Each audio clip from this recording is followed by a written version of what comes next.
just getting ready to go over to the floor and vote on the last bills of the week, and wanted to take this time to give you the Friday wrap-up. Well, we started off the week by signing a discharge petition on the DACA reform legislation, the DREAM Act. What that means is that if 218 members of the House of Representatives sign this petition, the leadership is required by law to bring the bill up for a vote. We're hoping that we get 218. So far, we've had both Democrats and Republicans sign it. I was proud to sign it. We need to fix this problem that the president created when he did away with DACA protection for the young people who were brought here when they were children.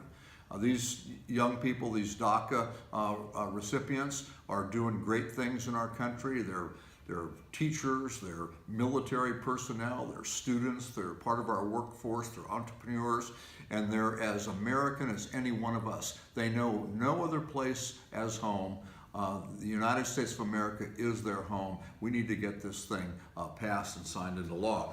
On Tuesday, I was invited over to the White House to meet with the president on his tax reform legislation.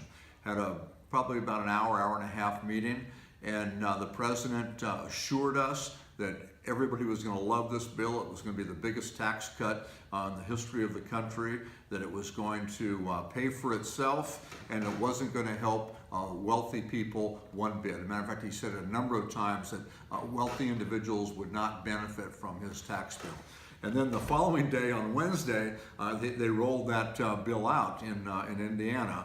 And as you know from what you've read in the newspaper and heard on the news, it is anything but what the president suggested. Wealthy folks benefit a great deal.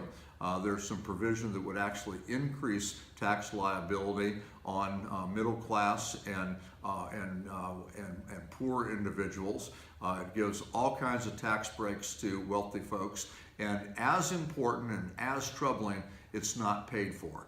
That means that the cost of the tax cuts would be passed on to our children and our grandchildren. It would further increase our national debt, and I don't think that's good for the country. I don't think it's good for our future.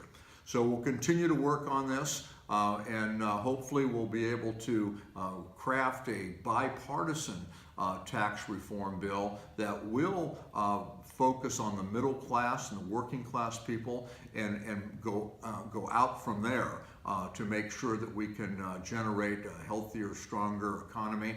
And as important, that we can give working class individuals and middle class individuals greater access to opportunity, so they can grow not only their careers and professions, but their bank accounts as well.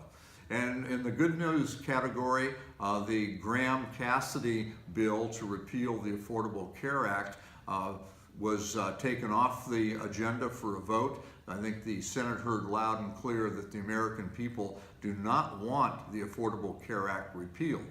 They want it strengthened, they want it improved upon, but they want greater access to health care. And repealing it is just nonsensical. Why in the world will we pass legislation that would knock 25 million people off of the health care that they have? And this Graham-Cassidy, the latest episode of their effort to repeal the Affordable Care Act, would have cost California $57 billion over the next 10 years. It was a bad bill, and we were able, with the help of so many outside groups and the people across this country, send a real loud message to the Senate. They heard it, so take a minute to celebrate, but be careful. They're coming at it again. They're going to try and repeal it. They'll continue to do this, and sadly, all the time they're spending trying to repeal this and do what the American people don't want is time wasted in fixing the Affordable Care Act, improving it to make sure that we have better health care coverage. So I'll be back to see you next week and give you a wrap up of what we do in our next week here in the Capitol. And this weekend, hope to see you at home.